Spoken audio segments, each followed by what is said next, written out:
Iniimbestigahan na rin ng National Bureau of Investigation o NBI ang umano'y mga ghost flood control projects sa Taguig City ayon kay NBI Director Attorney Melvin Matibag. Ayon kay Matibag, kabilang sa sinisiyasat ang 11 flood control projects noong 2022 na umano'y may kaugnayan sa ilan sa mga kontraktor na nauna nang naiuugnay sa mga kontrobersyal na proyekto. Ang pahayag ay kasunod ng panawagan ni Senator Panfilo Ping Lacson na imbestigahan ang mga proyekto sa Taguig na dating kinatawan ni Senator Alan Peter Cayetano sa Kamara.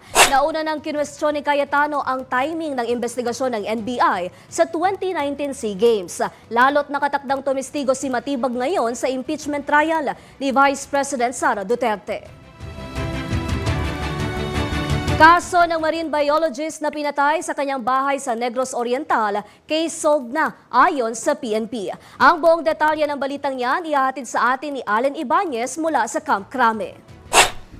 Natukoy na ng pulisya ang lahat ng mga sangkot sa pagpatay sa American marine biologist na si Kent Carpenter sa Negros Oriental kamakailan. Lumalabas kasi na 6 ang tumatayong suspect sa krimen kung saan 4 ang nasa kustodiyan na ng pulisya habang 2 pa ang patuloy na pinaghahanap ng otoridad. Ayon kay PNP spokesperson Colonel Allen Reyco, case solved nang maituturing ang kaso ng pagpatay sa marine biologist matapos matukoy ang lahat ng sangkot. Diba parameter po natin, alam naman po ninyo, once we have identified and filed a case, I consider po itong cleared. Mas mababa po ito, mas mataas po yung solve. Once, at least one, kung madami po, ay na-apprehend na natin o nahuli, in this case, 4 na nga po ang nasamay natin, it's considered as solved.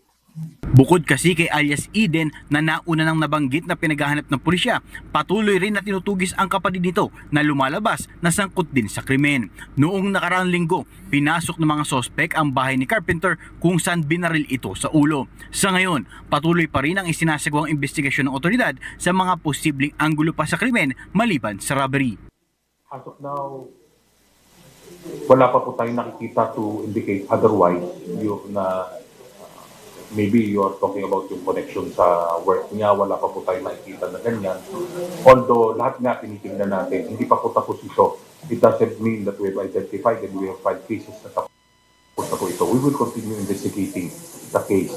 And of course, to find out kung ano po talaga nangyari at ano pong rason kaya nagawa po ito.